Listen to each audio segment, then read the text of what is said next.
All right, so in this video, I wanted to bring back the Invincible run from Nike with Zoom X throughout the entire midsole. Wanted to do a comparison between some of the other great sneakers out there, such as the New Balance 1080 V11, as well as the Infinity React 2s, and also the Ultraboost 21. Give you guys some things I like and dislike about all of these models, and just give you guys some overall information about these sneakers from a casual perspective. So let's go ahead and jump into the video.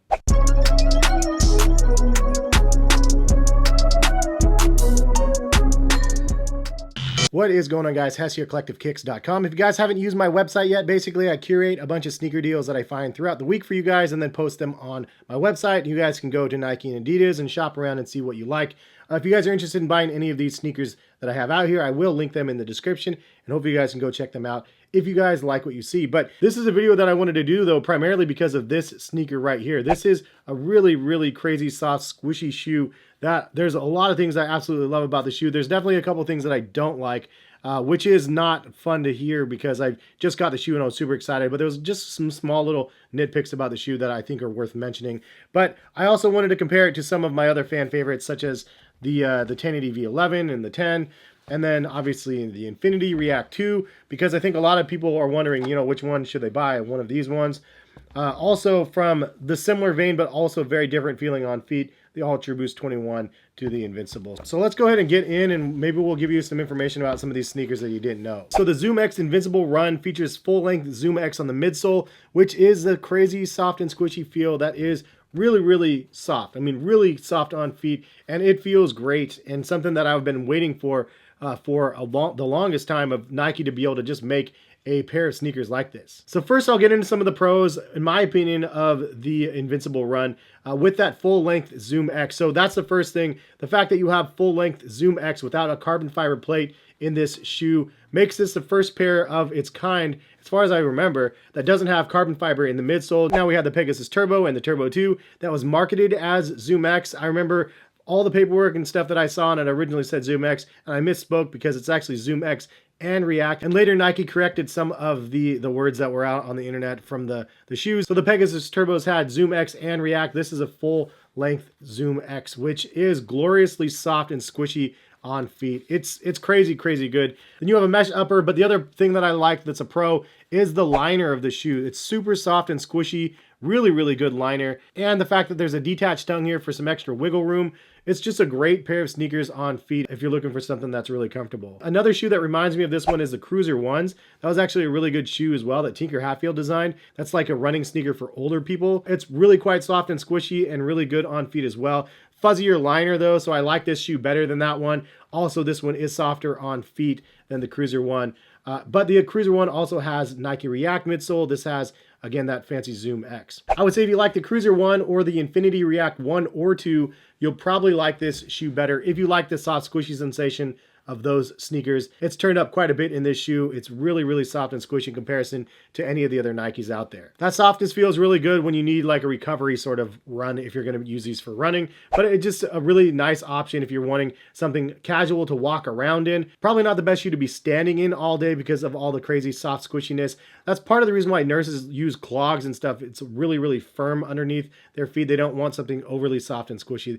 This is more for like walking around in, but it's something that is really, really glorious. There's some nice traction on the bottom of the shoe as well. Some of the cons of this shoe though, like right off the bat, like it's one that I've been wearing a lot. I've got these ones a little bit dirty more recently, but it has a really hollow feel to it. And I don't know how to describe it. It has to be the properties of that Zoom X, but when you're stepping around, it feels like you're stepping and making little weird teet teet teet teet sounds because of the hollowness of the shoe. I don't know really, again, how to describe it. It feels weird when you're walking around when you hear that. The other thing is the traction is slippery. Like, so it depends on what floor you're obviously going to be on, but when I go from outside when it's raining in Oregon, walking inside to my house, the tile is super slippery with these on the bottom of your feet. There's no real good traction there. And that's the case on a lot of the Nike sneakers out there. Just in general, the type of rubber that they use for some reason doesn't stand up against tile, at least from my experience,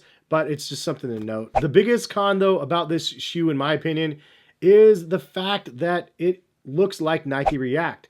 I don't know why they did the textured midsole the way that they did, because if you look at this, any person that knows Nike sneakers from the last 4 or 5 years is going to automatically just assume that this is a Nike React running sneaker, just another Nike React running sneaker, nothing fancy, because it has the same sort of React-like lines in it on the midsole. Like they should not have done that. They should have done something completely different. The fact that they're rolling out ZoomX on the entire midsole and they made it look like Nike React was just a really poor choice.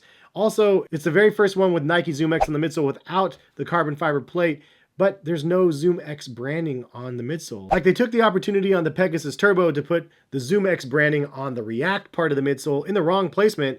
Now they're not even putting ZoomX on this midsole at all. There's just a little thing here that says ZoomX. So I don't like the fact that they downplayed it, and then not only downplayed it, confused it with the other items that they are releasing when it's supposed to be their flagship foam in all of their flagship running shoes.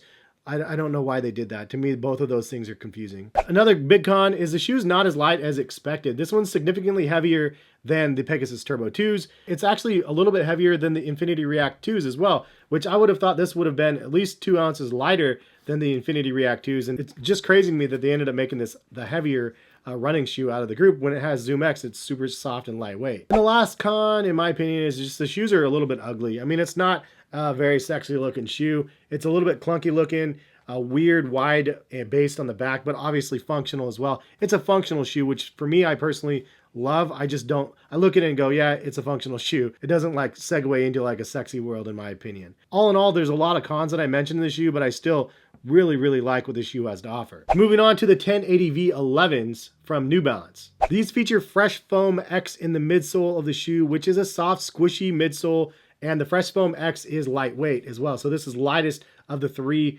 sneakers that I have out here. Some of the pros, it's the sleeper pair for sure. I think a lot of people look at this shoe and go, yeah, I don't see what the big deal is. But if you try it on, in my opinion, the New Balance 1080 V10 and the 1080 V11 are amazingly soft on feet. Soft, squishy, the overall shape of the shoe is great.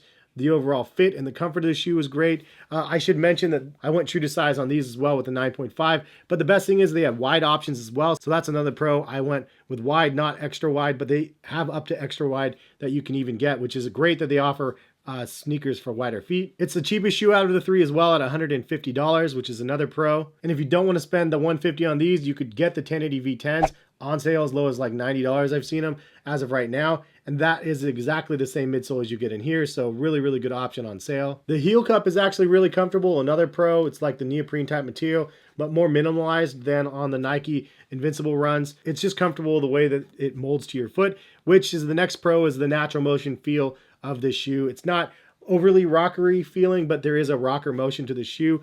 Also, the stability is pretty good as well, considering how soft and squishy this midsole is. It's really soft and squishy. My feet definitely really like the New Balance 1080 V10s and 11s. There's only a couple cons of this shoe that I would mention. One is that it kind of has an ugly design. It's really pretty much the same as the 1080 V10. There's not a lot of changes from that. It's just overall not very good looking shoe. It's not very sexy, as I would say, but it's okay. It's just very average looking, which if you like an average looking shoe, this is not a bad choice. And the last con that I'll mention is just the fact that it's not much change from the V10.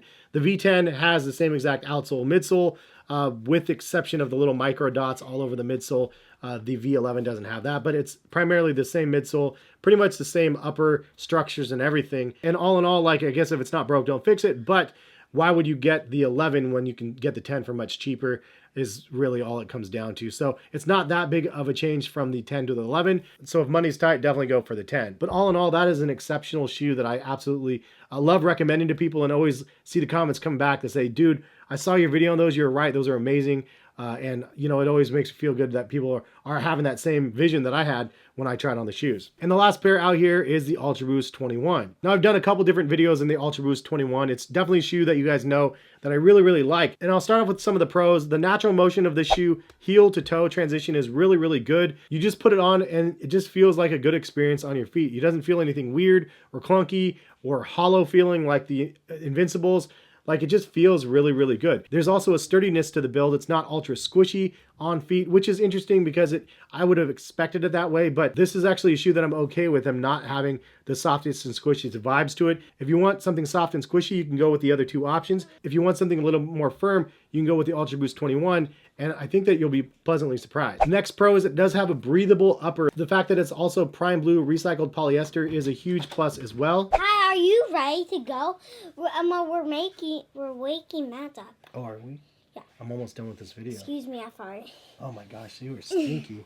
Hi! Say hi.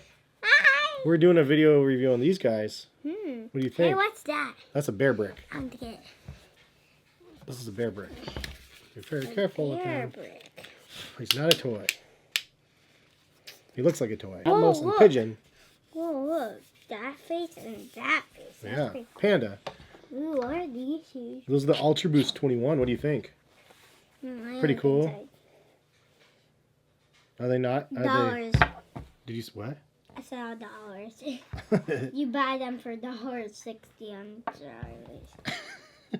Shout out to Harrison for joining the video. As I was saying, the recycled material on the upper is a plus. I like the fact that they are going eco-friendly and you're using recycled polyesters on their flagship running shoes. I think that's an awesome move. Also, the upper is nice and breathable. It feels good on feet, at least in my opinion. And out of the 3 pairs of sneakers, I would say that these are the best all-around sneakers that you could wear to the gym, to running, to going to the grocery store, to going to Disney World like I mentioned that I did in the Ultraboost 21. It's an all-around great experience on your feet. Again, it's not overly soft and squishy, so if you want that, then this is a great option for you. Some of the cons, if you don't want that and you want something soft and squishy, this one is firmer than you would expect. But I would say that the ZX 2K Boost is soft and squishy from Adidas, and that shoe is more for casual use, so if you're looking for that soft squishy vibe that the other two offer, go with that ZX 2K Boost. The next con is it's not very lightweight. I believe this is the heaviest out of the 3 pairs of sneakers out here, so it is not super light. If you want something more light, there are other options out there as well. And the last con for me is just the snugness of the shoe. Obviously, if you have a more snug upper, it leads to more support, which is a pro about the shoe. There's actually quite a bit of support on the shoe, which doesn't look like it would, but because of the attached tongue, there is a little bit of snugness right here, especially if you have wider feet. So which one should you guys end up buying? Well, it depends on what your guys' needs are, to be 100% honest. I wanted to break it down a little bit further though for you guys. For options for best budget sneaker out of the group, the 1080 V11 is definitely the clear winner because this is 150. The other two are 180. As well as you could buy the predecessor, the 1080 V10 for, $90. I've seen it as low as like $80 actually. But those ones are also readily available if the 150 is a little bit too high. I would say the best looking by far to me is the Ultraboost 21. Hands down, this shoe looks really, really sexy. I love the crazy aggressive nature of the shoe. It looks fast. It looks cool. I don't know. They did a great job with the design. If you're looking for the softest and squishiest shoe, for sure, this is the one, in my opinion. The Zoom X in the Invincible run is amazing. It's so soft and squishy on feet. It feels ridiculously good. And if you really like that soft, squishy, squish and feel, then this is a great option, a must try in my opinion if you're a Nike fan. The best all-around gym choice for me goes to the Ultraboost 21 again. Because of the firmness of this shoe, I think that you could lift weights a lot more successful than you could in either of these sneakers. So although all 3 of these are primarily running sneakers, this is one that would cross over into the weight category better than the others. If you didn't do weights though, I would say that this has the best overall stability of all 3 of the shoes as well. Next up would be the New Balance joints, and then these would be dead last. Don't get me wrong, the stability is actually not bad on these considering how soft and squishy they are. You don't feel like you're gonna roll your ankle in them, and they did a great job with a wide platform, but overall for lifting weights and stuff, and if you need that stability, then I would say the Ultraboost 21. And the last category is the weight. If you're looking for the lightest option of the group, I would say that this one has the best overall feel. If you're looking for light, again, these are pretty light, but not as light as expected, as I mentioned, and they do have that weird hollow feel. The overall sensation of these don't have that hollow feel, and I don't know, this is a really, really good option as well. So there's not too many cases that the Invincible run is the #1 choice for me, which is weird. I thought for sure this would be my #1 go-to at all times, but the hollow feel is really disappointing to me. I don't know why. It just feels really, really weird when you're walking around sometimes. And somebody leave a comment and let me know if I'm the only one that feels that. It's almost a little bit distracting when you're walking in them and they feel like you're tapping when you walk, but it just doesn't feel as substantial as something like the Ultraboost 21.